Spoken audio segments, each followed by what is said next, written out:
First of all আমি যে জিনিসটা বলতে চাচ্ছি যে ইন্টারপ্রেটার যে সার্ভিসটা এটা অ্যাবসলিউটলি ফ্রি অফ কস্ট এবং এটা হোম অফিস তাদের নিজস্ব খরচে এই ইন্টারপ্রেটারগুলি আপনার জন্য অ্যারেঞ্জ করে থাকে।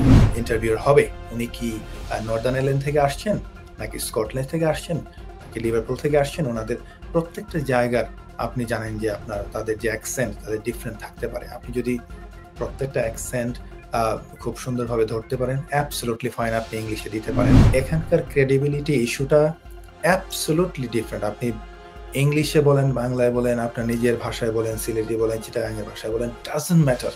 এখানে মূল জিনিসটা হচ্ছে যে আপনার ফিয়ার অফ পারসিকিউশন আছে কিনা। ডাজন্ট ম্যাটার আপনি ইংলিশে পিএইচডি করছেন বা কি করছেন, ডাজন্ট ম্যাটার। তো এখানে অ্যাসাইলামের ক্ষেত্রে বিষয়টা সম্পূর্ণ ভিন্নভাবে বিবেচনা করা হয়।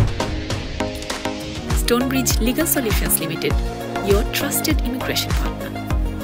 অনেকেই মনে করেন যে আমি যদি ইংরেজিতে ইন্টারভিউটা ফেস করি আমার সম্পর্কে একটা ভালো ধারণা হবে, আমি ভালো ইংরেজি জানি, আমার মনে হয় অ্যাসাইলামটা দ্রুত অ্যাকসেপ্টেড হয়ে যাবে।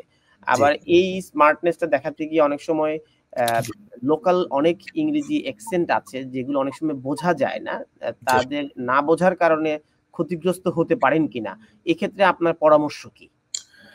জি, তানভীর ভাই আপনি ঠিকই ধরেছেন, কারণ ইভেন আমাদের কমিউনিটির মধ্যেও মানুষের অনেক ধারণা রয়েছে। তারা মনে করে যে আমি ইংরেজিতে অনেক ভালো, আমি ইন্টারপ্রেটার নিতে চাই না।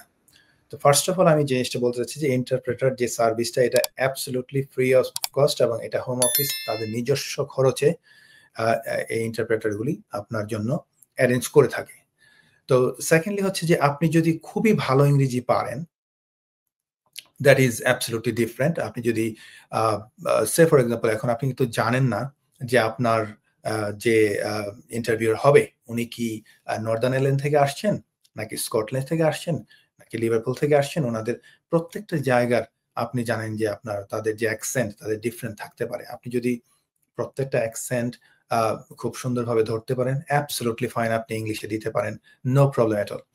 বাট যে বিষয়টা আপনাদের অবশ্যই জানা দরকার সেটা হচ্ছে যে এই যে অ্যাসাইলাম ইন্টারভিউটা, আমি বারবার প্রিয় আমি আমার দর্শকদেরকেও বলছি, আমি আমার ক্লায়েন্টদেরকেও বলি যে this is not an English test, this is not a English test. আপনি যে ইংলিশ টেস্ট হিসেবে মনে করেন যে আমি ইংলিশে ভালো বলবো, আমার অ্যাসাইলামটা গৃহীত হয়ে যাওয়ার সম্ভাবনা বেশি, হয়তো মনে করবে যে ইন্টারভিউ মনে করবে যে সে ছেলেটা তো ইংলিশে ভালো বলতে পারে, এখানে হয়তো তারে থাকতে দিলে হয়তো এই দেশের জন্য ভালো হবে, বিষয়টা কিন্তু তা না।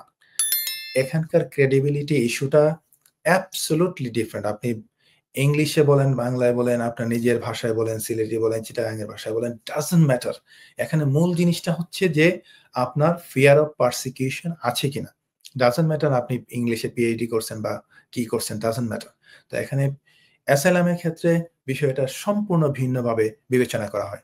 আপনাকে দেখতে হবে যে আপনি আপনার দেশে গেলে ফিয়ার অফ পারসিকিউশনটা কতটুকু, ওয়েদার আপনার ওয়েল ফাউন্ডেড এই ফিয়ার অফ পারসিকিউশনটা আছে কিনা। সো এখানে যখনই মানে কোন দর্শক অনেক সময় অনেক ভাবে যে আমি ইংলিশে ভালো, আমি দেই, এটা আসলে বিষয়টা ওইভাবে বিবেচনা করার অ্যাবসলিউটলি কোনো কারণ নাই। আপনার মূল বিষয়টা হচ্ছে যে আপনি আপনার যে মূল ভয়টা আছে সেটা আপনি এক্সপ্রেস করতে পারছেন কিনা অফিসে। That is the main